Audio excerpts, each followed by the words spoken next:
ఓం శ్రీ హనుమతే నమః. అందరికీ ఆహాహా ఏమి పద్యానికి స్వాగతం, సుస్వాగతం. జై హనుమాన్.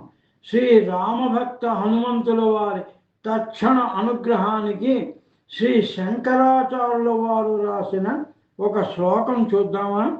ఇది సంక్షిప్త సుందరాకాండగా ప్రసిద్ధి పొందింది. ఈ శ్లోకం దుఃఖాన్ని పోగొడుతుంది, కష్టాలను పోగొడుతుంది, మనకు ఆయు ఆరోగ్య భాగ్యాలను ఇస్తుందని చెప్పబడింది.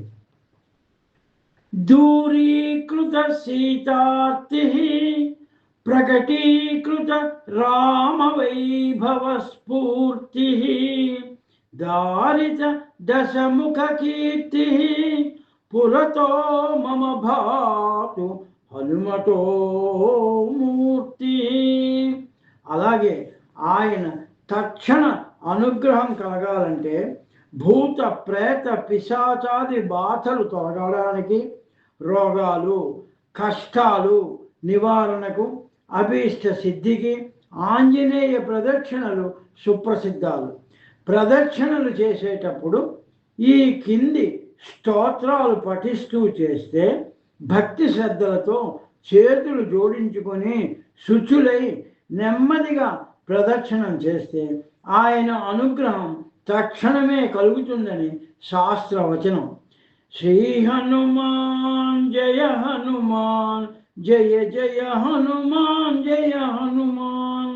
ఆంజనేయం మహావీరం బ్రహ్మ విష్ణు శివాత్మకం తరుణార్క ప్రభం శాంతం రామదూతం నమామ్యహం.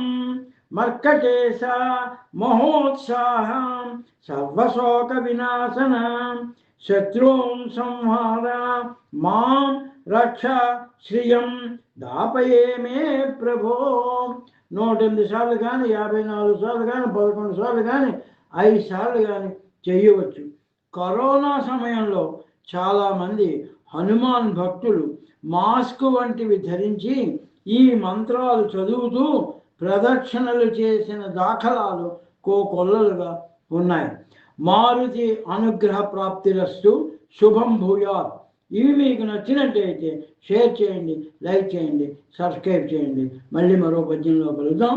అందరికీ నమస్కారం.